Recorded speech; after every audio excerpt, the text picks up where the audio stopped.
अस्सलाम वालेकुम। कंटिन्यूज के साथ मैं हूं शमीम आरा। एक नज़र डालते हैं अब तक की हेडलाइन पे।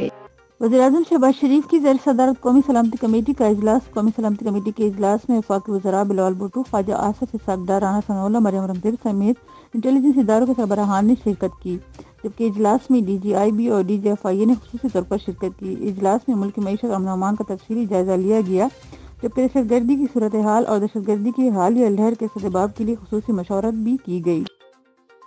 इस्लामाबाद बल्दियाती इंतखाबात केस। वफाक और इलेक्शन कमीशन की इंट्रा कोर्ट अपीलें समाअत के लिए मंजूर। इस्लामाबाद हाई कोर्ट ने इलेक्शन कमीशन और वफाक की इंट्रा कोर्ट अपीलें काबिल समाअत करार देते हुए वफाक और इलेक्शन कमीशन को 9 जनवरी के लिए नोटिस जारी कर दिए। मुस्लिम लीग नून की कैद नवाज शरीफ की लाहौर में सियासी सरगर्मियों की टेस्ट करने की हिदायत।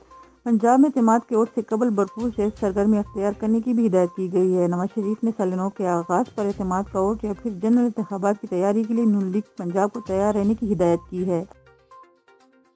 इस्लामाबाद हाई कोर्ट ने मुतनाज़ा ट्वीट केस में गिरफ्तार पाकिस्तान तहरीक इंसाफ के सेनेटर आज़म स्वाति की दरख्वास्त जमानत मंजूर कर ली। जस्टिस अहमद फारूक ने सेनेटर आज़म स्वाति की दरख्वास्त जमानत मंजूर करते हुए उन्हें 2 लाख रुपए की मचल के जमा कराने का हुक्म दे दिया। इलेक्शन कमीशन ने फैसलवाडा की खाली करदा नशिस्त पर इंतखाबात का शेड्यूल जारी कर दिया। इलेक्शन कमीशन का कहना है कि इस सीट की नशिस्त के लिए कागजात नामजदगी 5 से 7 जनवरी तक जमा कराए जाएंगे और कागजात नामजदगी की जाँच पड़ताल 12 जनवरी को होगी।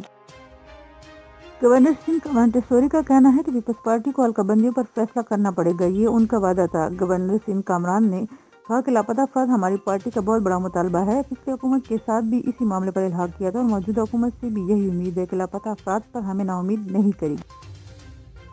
फवाद चौधरी का कहना है कि हुकूमत ने वज़ीर आला के पीके को सलामती कमेटी के इजलास में शिरकत की दावत नहीं दी। अब कौन इस गैर संजीदा हुकूमत के साथ बैठेगा? तालिबान लीडरशिप सिर्फ इमरान खान की इज्जत करती है। मुल्क भर में आटे का बहरान। नान और रोटी की कीमतों में इजाफा। रावलपिंडी इस्लामाबाद में सादा नान 25 रुपए और रोटी 20 रुपए की हो गई है। तिल वाला कुलचा 30 रुपए, रोगनी नान 50 रुपए में मिलेगा। रावलपिंडी इस्लामाबाद में पराठा 50 और स्पेशल रोगनी नान 60 रुपए का हो गया है।